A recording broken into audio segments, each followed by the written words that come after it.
கம்யூனிஸ்டுகளே மக்களுக்கு போராடியவர்கள், மக்களுக்காக நிற்கக்கூடியவர்கள், மக்கள் கஷ்டத்தை பேசக்கூடியவர்கள் அப்படின்ற ஒரு எண்ணத்தை உருவாக்கி வச்சிருக்காங்க. ஆனா இந்த தனி தொகுதி சட்டமன்ற உறுப்பினரான திரு ராமச்சந்திரன் அவரை பத்தி தெரிஞ்சவங்க எல்லாருக்குமே தெரியும்.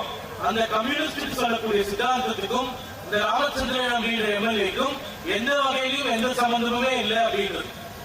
இது மட்டும் இல்லாம இந்த தனி சட்டமன்ற தொகுதி ராமச்சந்திரன் ஒரு கொலைக்காரர்.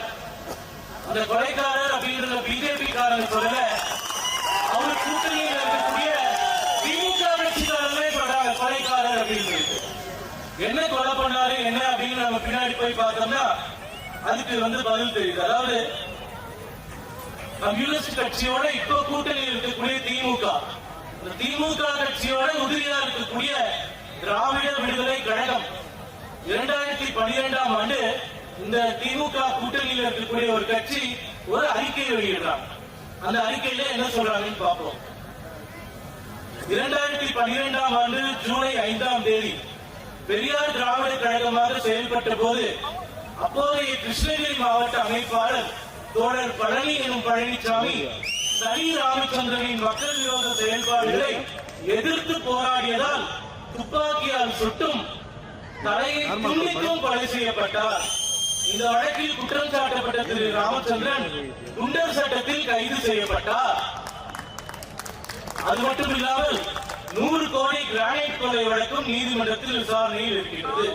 அது மட்டுமல்ல, 1996ஆம் ஆண்டு நாகமங்கலத்தை சேர்ந்த NC ராமன் கொலை செய்யப்பட்டார். இதில் தனி ராமச்சந்திரன் குற்றம் சாட்டப்பட்டார்.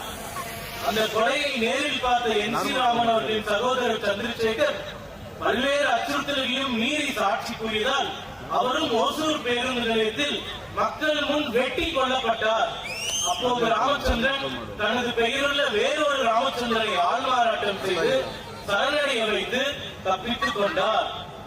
இப்படி ஒரு வரலாறு வச்சிருக்கக்கூடிய ஒரு ராமச்சந்திரன் எம்எல்ஏ பல கொலைகளை செய்த கொலைகாரன், பல திருட்டு செயல்களை செய்த திருடன், பல மக்களை அச்சுறுத்தி கொண்டிருக்கும் ஒரு மிரட்டல்காரன் இந்த தொகுதியில் ஒரு எம்எல்ஏ இருக்காங்க. அது இந்த தொகுதிக்கு மட்டுமல்ல, நம்ம தமிழர்களுக்கு மட்டுமல்ல, இந்த தமிழ்நாட்டுக்கே இருக்கக்கூடிய அவமான சின்னம் என்பதில் எந்த மாற்று கருத்தும் இல்லை. நம்ம பிஜேபிக்கு 234 தொகுதியில திமுக எதிரியாக இருந்தா கூட இந்த தனி சட்டமன்றத்தில் நம்மளுக்கு ஒரே ஒரு எதிரி தான், அது கம்யூனிஸ்ட் தான், அது ராமச்சந்திரன்.